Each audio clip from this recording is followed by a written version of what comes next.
자, 우리 오늘 제목처럼 아주 드라마틱한 하루예요. 네. 나스닥 계속 밀리고 그러다가 어떻게 그렇게 또 막판 60분을 남겨놓고 반등에 성공하는지 일단 한번 미국장 이야기해 주시죠.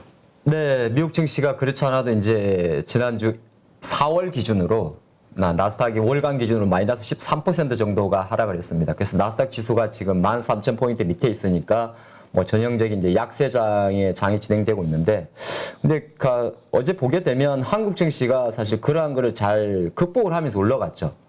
그러니까 이제 두 주 전으로 좀 정리해 볼 수 있는데, 지난 4월 마지막 주 금요일도 미국이 한 다우가 900포인트 빠졌었어요. 네. 그리고 또 지난주도 금요일에 많이 빠졌었는데 두 개 다 내용이 거의 대동소이합니다. 예를 들어서 첫 번째 트리거는 이제 넷플릭스였고 지난주는 아마존이었죠. 근데 이게 가만히 생각해 보면 우리나라와의 상관관계가 조금 떨어지는 것도 있고, 다른 한편으로는 또 이게 미국 경제가 안 좋다는 거잖아요. 소비가 안 좋다는 건데, 그런 걸 잘 극복하고 우리나라 정시가 뭐 이틀 어제도 보면은 이제 금요일도 마찬가지 어제도 잘 선방을 했기 때문에 역시나 오늘 장도 일단 기대감은 먼저 큽니다. 그런 과정에서 이제 미국이 이제 조금 그래도 올라줬어야 됐거든요. 그렇죠. 제가 미국 일중 흐름을 좀 띄워놨는데, 이건 뭐 거의 미국 정시도 개별주 저리 가랍니다. 이게 일중 흐름인데요. 진짜 이게 뭐 진짜 이 변동성이 장난이 아니에요.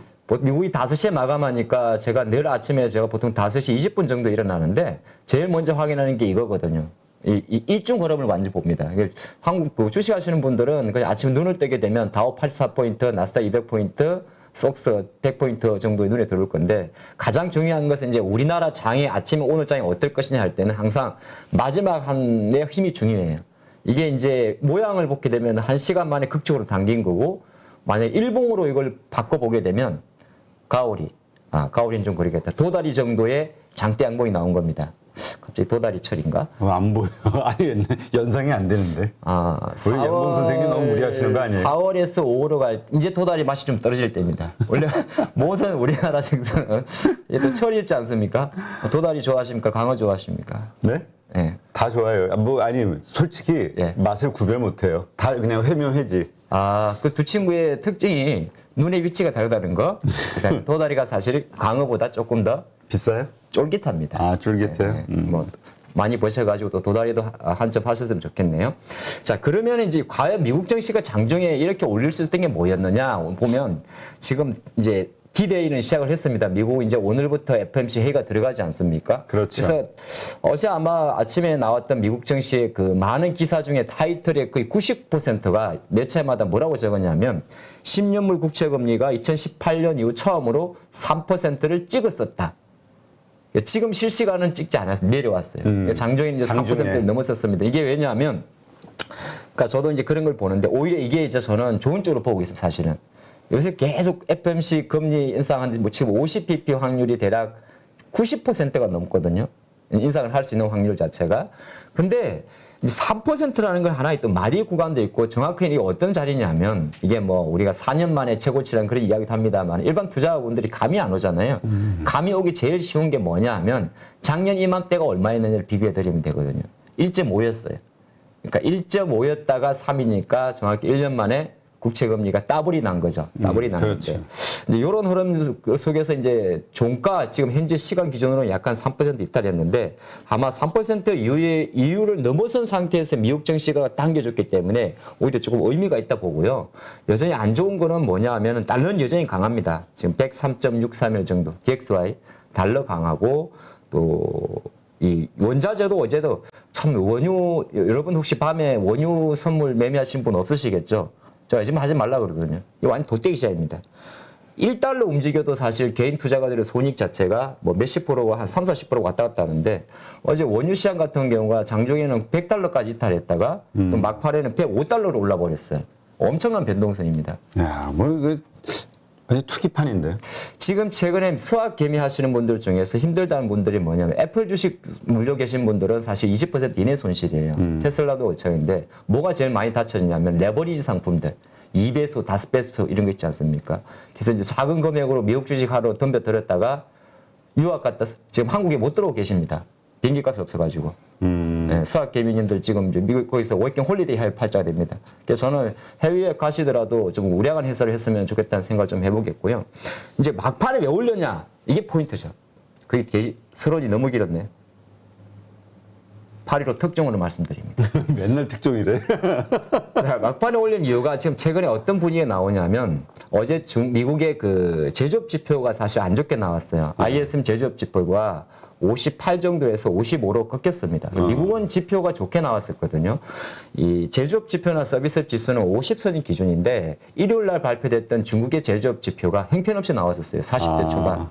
그리고 이제 미국도 어제 58에서 55 정도 떨어졌는데 여기서 뭔 이야기가 나오냐면 지금 미중 무역 분쟁에 대해서 이제 너무 경기가 안 좋으니까 관세를 인하하자는 이야기가 나오는 겁니다. 오히려. 그겁니다. 그래서 미국의 타이라는 분이 있는데 이분이 미국 무역 대표고 USTR 대표입니다. 타이라는 이분이 장막판에 1시간 단계 중에 가장 큰 원인이 될 것 같은데 야 우리 지금 미국도 지금 안 좋고 중국도 저러니까 오히려 관세를 조금 인하해보자. 이런 이야기를 한 거예요. 이 발언 하나의 정신은 그냥 확 쇼크오버가 들어온 거고 또 중요한 것은 오늘장 이 내용 한번 보시면 엔비디아라든지 이런 종목들이 많이 올랐기 때문에 우리 장 그래도 지난주부터 삼성전자 의미 있게 들어왔지 않습니까? 물론 어제는 강보합이었지만은 그래서 오늘 제가 바라보는 관점에서는 관세 인하 이슈에 따른 극적인 반등이라서 뭐 그렇게 확 환호하진 않더라도 미국이 불안한 장세에서 이틀 연속 우리나라 장이 잘 잡아줬기 때문에 조금 더 좋은 기운으로 오늘 장을 맞이할 수 있지 않을까. 어제 약간 장에서 금요일 날 약했던 소구장으로 들어오더라고요. 이런 거 조금 보시면 좋을 것 같습니다. 네. 특종이라고 봐야 되는 건가요? 왜 와닿지가 않지? 그냥 어쨌든 그 미중 그 얘기는 그러니까 미중 패권 전쟁 때문에 사실 우리 확 떨어졌었잖아요. 그때 예전에. 이게 특종에 대한 신뢰성에 여러분이 의문이 생긴다면 지금 당장 포털 사이트로 뛰어 들어가서 네. 미국 증시 모든 매체 마감 분석을 봐오십시오. 그래요? 그 이야기한 데는 8.15 특종밖에 없습니다. 그렇군요. 그 얘기는 그 분석이 잘못된 건 아닐까요? 모르는 거죠. 모르는 거야 아직은. 아니 그게 아니라 사람들은 그 부분을 캐치 안 한 거예요. 이제 조금 더 시간이 지나면서 이제 퍼지면서 그게 왜 그러냐면 그 매체들이 보통 미국장 마감을 5시 마감을 하게 되면요. 한 5시 한 10분 정도 릴리스를 합니다. 근데 어느 정도 기사분들이 일찍 주무셔야죠. 미리 써놓습니다. 그리고 막판에 종가지수만 수정을 하거든요. 근데 이렇게 막판에 30분 땡기면은 뭐가 뭔지 몰라요. 모든 매체 언론을 봐야 되니까. 그리 말씀드리겠습니다. 네, 알겠습니다. 우리가 그냥 특종으로 밀죠, 뭐 그럼. 늘 양봉 선생님의 특종. 거의 키커의 한마디. 특종의 대명사. 예. 네. 자, 그래서 네. 오늘 한국 증시 어떻게 될 거라고 좀 보시나요? 왜냐하면 참 알 수 없는 게 때로는 커플링이 되기도 하고 미국 증시와 때로는 디커플링 되기도 하고 그래서 네. 당연히 오를 것 같았는데 또 떨어지고 떨어질 것 같은데 또 버티고. 근데 좋은 디커플링이 생기고 있죠. 이번 주 가장 좋은 게 뭡니까? 중국 증시가 안 열린다는 거예요. 그렇죠. 그게 호재입니다. 어떻게 보게 되면 우리가 신경 쓰이는 10시 반, 2시가 신경 쓸 필요가 없는 거죠. 그래서 어제도 보면은 10시 반 전후나 또는 2시 전후에 거의 변동성이 없었지 않습니까? 중국 증시가 4일까지 노동준료 휴장입니다. 휴장이 이제 금요일 날 장이 열릴 건데 이제 모든 관심은 아마 투자가분들이 오늘보다 내일일 거예요. 내일 주식을 팔고 와야 되나 사야 되나. 물론 장이 안 좋으니까 비선택적 보유가 되겠지만은 사실 이제 왜냐하면 우리나라가 미국 금리 발표하고 나면 금요일 날 장을 맞이하거든요. 어린이날 연휴 때문에. 그러니까 그냥 목요일 날 하루 쉰단 말이에요. 이 정상적이었으면 목요일 아침에 반응을 할 건데 일단은 지금 보게 되면 아까 제가 미국의 국채 금리도 올랐다고 했는데 우리나라의 국고채 금리입니다. 한국 것도 가끔 보셔야죠. 여러분들도 대출 금리 아마 올랐을 거예요. 6개월 변동 금리 같은 거 올랐을 건데 우리나라는 보통 3년물을 기준으로 많이 봅니다. 미국은 10년물을 많이 보고요. 우리나라는 국고채 3년물을 많이 보는데 어제 3.086 그러니까 3%를 넘은 겁니다. 지금 보면 거의 1년 내에 최고치죠. 쭉쭉쭉쭉 올라가는데 이렇게 되게 되면 이제 국고채 금리가 오른다는 건 거의 미국의 금리와 동행을 하게 됩니다. 동행을 하게 되고 어떻게 보게 되면 이게 이제 우리가 여러분들 그 은행에서 보면 대출 받으실 때 코픽스 금리라고 많이 적용되는데요. 그러면 이제 기준금리가 올라가기 때문에 실제적으로 대출금리도 올라갑니다. 이것 때문에 시장에서 뭐라고 이야기하냐면 일단 금융주들이 지금 우리나라 금융주들이 생각보다 약할 거예요. KB금융지주, 우리금융지주. 제가 지난주 금요일에 금융주를 조금 약하다고 분석 드릴 때는 외화부채가 많으니까 외화부채에 대한 익스포저가 크다. 근데 그건 아주 지엽적인 거고 가장 중요한 거는 그러면 그거는 이제 평가 손실에 대한 이야기잖아요. 그렇죠. 근데 은행주는 어차피 예대 마진이 중요한 거니까 금리가 올라가게 되면 당연히 예대 마진은 좋아진단 말이에요. 지금 제가 그 인터넷 뱅크들 만약에 뭐 약간 예금을 조금 넣고 있는데 적금을요. 금리가 참 얘네들 이러면 안 되는데 아직 2%를 안 줘요. 그다음에 그 카모뱅크에서 하는 그 26주 적금이라는 게 있습니다. 그래서 그냥 뭐 카모뱅크라고 그래요. 카카오 그러면 되지. 아 그렇습니까? 카카오뱅크.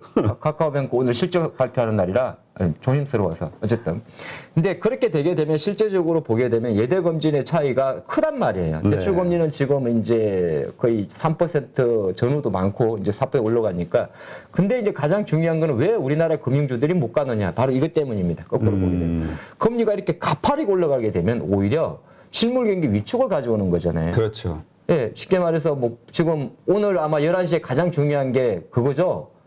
3차 인수위 그 3차 발표. 그래서 어제 UAM 관련주나 뭐 건설주 움직이지 않습니까? 근데 그런 거 실질적으로 해가지고 또 원희룡 지금 국토부 장관 후보자도 야, 이거 재건축 재개발 하려면은 어차피 할 거 빨리 해라. 이런 이야기 나오거든요. 근데 건설주 주가가 안 움직이는 건 똑같은 겁니다. 실제적으로 이제 과연 그게 얼마나 전이될 수 있을지 전가할 수 있을지가 포인트이기 때문에 제가 갑자기 이제 국고채 금리 화면을 띄워둔 거는 아마 주식 방송에서 국고채 금리 띄우는 거 거의 없습니다. 이거는 거의 채권 딜러들만 보는 화면인데 어쨌든 FOMC 회의를 앞두고 나서 국채 금리가 민감하게 반응하고 있다. 이런 상태에서 정시가 강하고 또 특히나 IT 관련주가 강하지 않습니까? 네. 설상가상이 아니라 설상가상은 안 좋은 의미고 좋은 게 뭡니까? 금상첨화.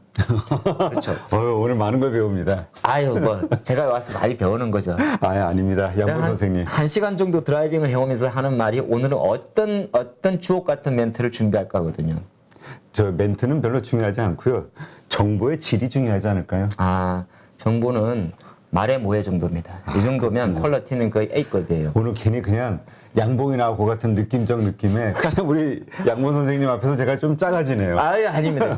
더 전 존경을 갖습니다. 그래서 어쨌든 간에 오늘 미국 증시가 쏙서지수고 많이 반등한 것, 그리고 의외로 금융 관련 회사들의 주가가 조금 약하다면, 아까 조금 전에 말씀드린 마찬가지로 조금 약간, 어제 사실 에코프로 BM 조금 있다가 뭐 개별주 많이 이야기 하시겠습니다만은, 에코프로 BM이나 에코프로 같은 경우가 컨센서스보다는 하회했지만은, 작년 YOY 대비해서는 엄청난 실적을 발표했거든요. 그래서 오늘 장 관점에서 국고채 FOMC 앞두고 모든 게 지금 부정적 시각이지만은 의외로 IT 쪽으로서의 매수세가 좋다는 것은 여러분들이 계속 캐치하시면 좋을 것 같습니다. 네, 알겠습니다. 자, 그러면 이제 오늘 국내 증시 우리가 어디에 좀 포인트를 좀 갖고 살펴보는 게 좋을까요? 중국이 말입니다. 금요일 장에 우리가 확 땡기고 어제까지 강했던 이유 중에 하나가 뭐냐면 중국에서 지난 금요일 날 한 2,100만 명 정도의 코로나 검사를 했는데 상해 쪽이죠. 거의 지금 확진자가 다시 제로 수준으로 떨어지고 있습니다. 그리고 있고 중국이 지금 어떤 상황이냐면 아까 아시겠습니다만은 우리가 단순하게 말하면 부양책 이야기를 많이 하는데 그냥 부양책이란 게 뭐 예를 들어서 직업 준비율을 인하한다든지 아니면 중국판 기준금리라고 이야기하는 뭐 LPR 이런 거를 좀 인하한다 이런 것보다 이건 제한적이에요. 지금 중국에서 가장 계속 나오는 이야기가 뭐냐면 오히려 기업이라든지 테크주에 대한 규제를 완화하는 겁니다. 규제를 완화한다는 것은 뭐냐면 테크주도 사실 그 예전에 아시겠지만 시진핑이 마윈 길들이기 뭐 왜냐면 테크주들은 핀테크 관련주들이 약간 마인드 자체가 자본주의 마인드를 갖고 있단 말이에요. 그렇죠. 그리고 그렇게 되게 되면 중국이 아시겠지만은 중국의 전 메신저가 뭔지 아시죠? 그 갑자기 중국판 카카오 갑자기 생각이 안 나네. 위챗 위챗 아니 뭐 있는데 있죠. 예. 저도 갑자기 생각이 안 나는데 뭐가 그 이름이 뭐지? 그 갑자기 중국판 카카오 있습니다. 근데 그거 가지고도 얘네들은 다 통제를 하거든요. 그래서 중국은 사실 동제의 국가이기 때문에 실제적으로 이제 가장 뭐라고 이야기하냐면 규제를 완화한다는 것은 이 테크주에 대해서도 어느 규제를 풀어준다는 겁니다. 풀어주는데 여기에 조금 더 활성화되게 되면 석탄 같은 것도 마찬가지예요. 2010년도의 중국과 2022년도의 중국은 어떤 거냐면 2010년도는 우리나라가 되게 힘들었어요. 지금 한 12년 전이니까 인데 중국이 갑자기 뭐 철강석 가지고도 장난을 치고 뭐 생산이 늘었다 말다 늘었다 말다. 근데 지금은 그럴 수가 없습니다. 그러면 그래서 실제적으로 중국이 현재 상태에서 예전에 뭐 저기 통산시 석탄 쪽에서도 이제 코로나 확진이 많아가지고 철강석 물량에도 제한이 좀 많았지 않습니까? 최근 인도네시아도 석탄 수출에 대해서 어느 정도 제한이 있었거든요. 근데 이게 코로나가 좀 어느 정도 완화되고 중국 봉쇄가 되게 되면 가장 중요한 게 뭐냐 하면 어느 정도 뭐 석탄, 물류라든지 이런 것이 가장 활발해질 때고요. 베이징은 지금 상태를 지켜봐야 되는데 상해 봉쇄 이슈가 가장 중요한데 상해는 전 세계 5위의 컨테이너 항구입니다. 그래서 상해의 어떤 전면 봉쇄 해제가 큰 트리가 될 수 있고 여기서 봐야 될 첫 번째 섹터가 바로 해운주입니다. 해운주. 두 개를 좀 비교해 드릴게요. 상하이 컨테이너 운임 지수라는 게 하나 있고 발틱 운임 BDI 지수가 있는데 자, 상하이 컨테이너 운임 지수 같은 경우는 말 이름부터 상해라고 딱 붙여놨지 않습니까? 그래서 이거는 이제 약간 컨테이너선은 무지 큰 거죠. 박스테일 생긴 거. 근데 그거는 뭐 보면 뭐 냉온 장치, 냉방 장치 다 있습니다. 전자제품이나 주요 반도체는 보통 비행기를 나르겠구나. 좀 비싼 것들 많이 나르게 되고 발틱 운임 지수라는 건 말 그대로 벌커선입니다. 벌커라 그러면은 원자재 같은 것들, 석탄, 철강석 아니면 밀, 곡물 같은 거 나르는 거거든요. 근데 두 지수를 보게 되면 이 상해 운임 지수 같은 게 연초 5,100선에서 지금 4,100으로 많이 한 17% 정도가 떨어져 있습니다. 그리고 BDI 지수 같은 경우도 작년 말 5,647에서 그 폭락을 했다가 지금 다시 올라오고 있거든요. 그럼 이 말은 뭐냐면 시장에서 어떻게 바라보냐면 두 지수 모두 어쨌든 간에 상해 봉쇄가 만약에 해제가 되게 되면 첫 번째는 다시 물동량이 증가할 것이다. 그래서 화물 수요가 증가된다 그렇게 볼 수 있고 그런 상태에서 이제 그 좋게 보는 건 뭐냐면 이 지수가 그럼 바로 올라간단 말입니까? 여기는 사실 두 가지 의미가 있는데 첫 번째는 떨어지는 속도가 완화된다는 겁니다. 그러니까 운임 지수가 떨어지는 속도가 완화돼. 왜 그러냐면 수요가 증가하니까 화물 수요 때문에. 그러니까 이게 갑자기 다시 상해 지수나 BDI 지수가 뭐 작년 수준으로 5,000선까지 간다는 게 아니라 안 떨어지는 상태에서 추가적인 하락이 없는 상태에서 하반 경직을 보이는 상태에서 일정 부분 반등도 나올 수가 있습니다. 왜?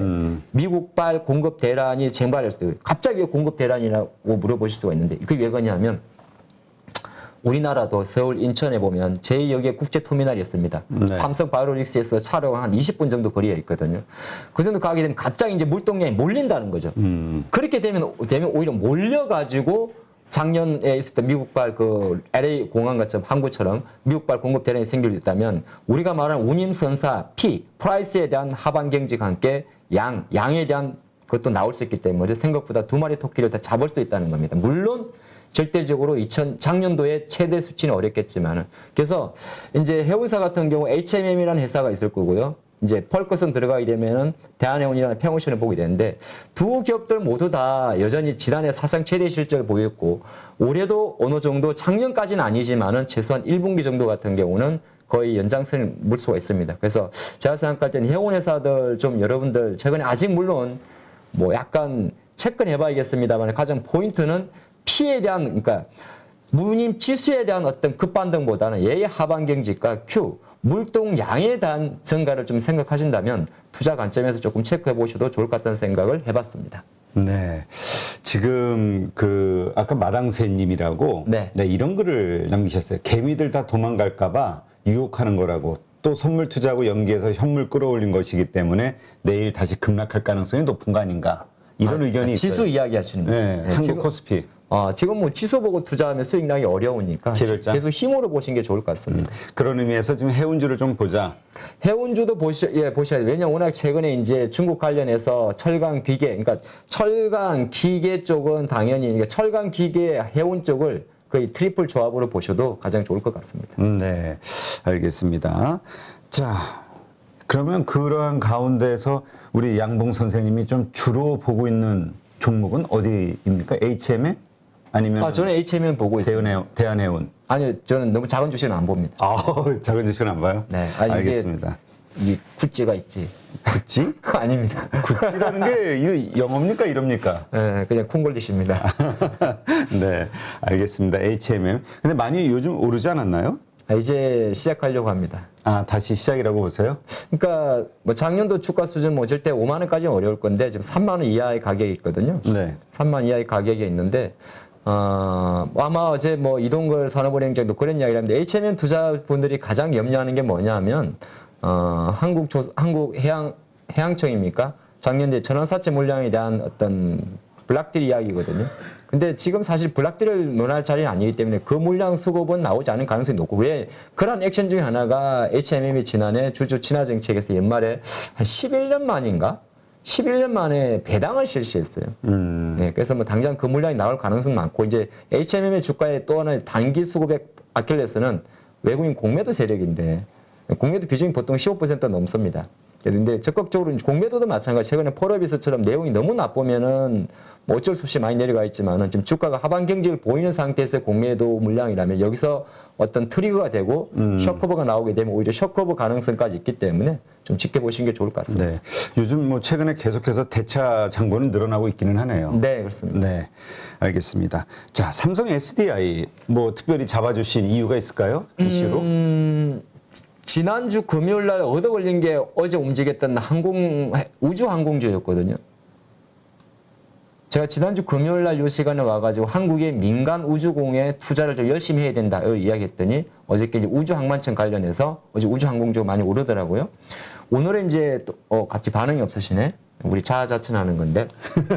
아, 그래요? 아, 죄송합니다. 예. 다시 한번 해주시면 괜찮습니다. 리액션 뭐, 다시 한번. 별 말씀을. 자, 그리고 제주도 여러분들 주말에 이번에 많이 혹시 연휴 때 가실 분들 계실 것 같은데, 5월 3일부터 5월 이게 6일까지 제주도에서 중문관광단지에서 제9회 국제 전기차 엑스포가 개최가 됩니다. 원래 5월 달이 항상 이제 이 어떤 국제 행사가 좀 많아요. 근데 이제 국제 엑스포 같은 경우는 보통 이런 일정 매매라 그러는데, 이런 행사가 나오게 되면 일정 부분 시장 관련해서 종목들이 움직입니다.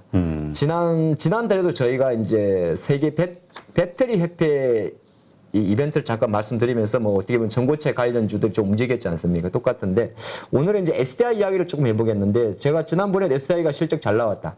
원통형이다. 그리고 SDI는 배터리를 첫 번째 전기차 쪽에 또는 BMW XI, 그러니까 BMW 쪽으로 많이 들어가는데, 삼성에서 만드는 그 지금 보면 BMW 쪽으로 들어가는 배터리가 자기들 이름이 젠5입니다. 젠5가 지금 보통 들어가는데, 젠5 같은 경우는 거의 가장 삼성 SDI는 지금 LFP 이런 거 신경 안 씁니다. 일단은 삼성의 그 색깔 있지 않습니까? 좋은 거.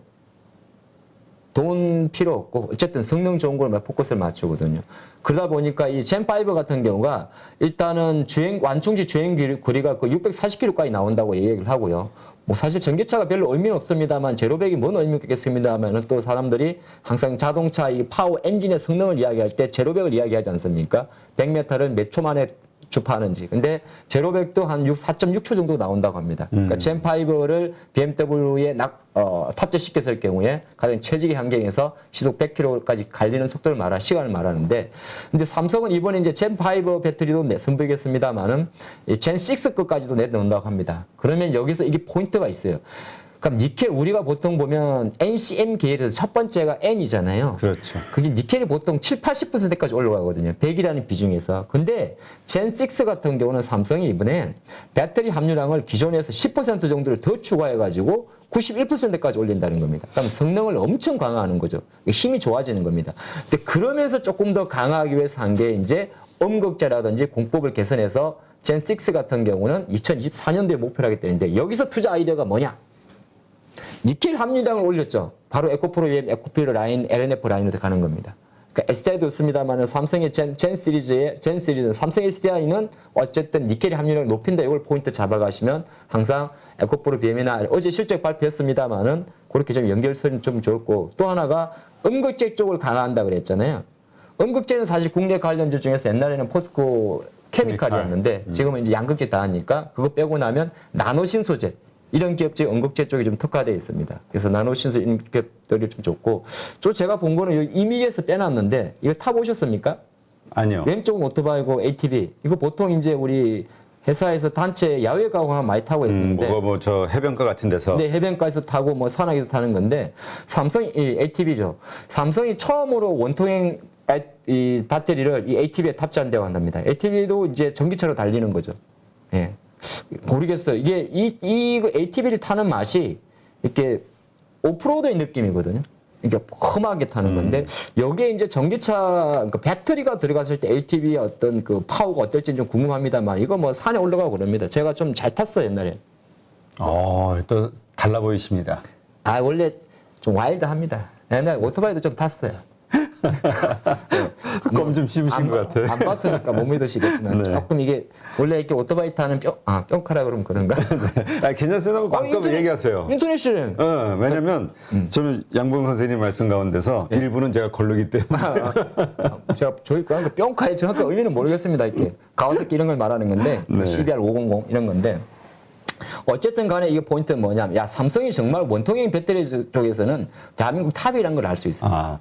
근데 하여튼 전에 그 전직 그 삼성 SDI 대표님을 모시고 인터뷰를 했는데 그런 얘기 하시더라고요. 다 여러 가지로 준비하고 뭐 정보체도 관련해서도 출장 다니고 네. 여러 가지 스타트업들 뉴스 나오고 그러면은 근데 이제 거기는 그 아까 말씀하신 대로 양적인 거보다는 그 리스크 관리 그렇습니다. 이게 삼성의 색깔이고 삼성은 어쨌든 소형 배터리 쪽에서는 넘버원이었고 그래서 지금 소형 배터리 이게 삼성 ICL 투자하시면 조금 아쉽다는 게 왜 우리는 LG나 SK처럼 이러냐. 근데 삼성은 소형에서 중대형으로 넘어가는 과정이 있고 소형에서는 압도적 1위라는 걸 좀 체크하시면 좋을 것 같습니다. 네, 알겠습니다. 오늘 양봉 대표님과 즐겁게 한 시간을 보냈는데 그러니까 그렇죠. 오전 시간을 한 타임을 보냈는데 오늘 기대하겠습니다. 양봉 부탁합니다. 뭐 양봉보다 오르는 게 중요할 것 같습니다. 네, 뭐 오르니까 양봉 나오는 거 아닌가요? 뭐 올라갈 땐 또 봉의 색깔이 올라. 이거 뒤로 빼는 거 보니까 불안한데. 미국이 너무 막판에 올라가죠. 그렇죠. 네. 그러니까 올라도 이 안정적인 상승 흐름이 아니라 뭔가 어떤 이슈에 의해서 네. 올라간 것 같은 느낌. 그러니까 또 다시 뭔가 어떤 또 다른 이야기에 따라서 또 변동성이 커질 것 같은 느낌. 근데 포인트는 뭐 크게의 변동성만 없다면 여러분들 종목 장세하시는 데는 그리 무리는 없을 것 같습니다. 알겠습니다. 하창봉 대표님 고맙습니다. 누구나 1시간 안에 200개 종목에서 좋은 종목을 고를 수 있는 그런 능력을 배양할 수 있도록 제가 도와드리려고 그렇게 하고 있습니다.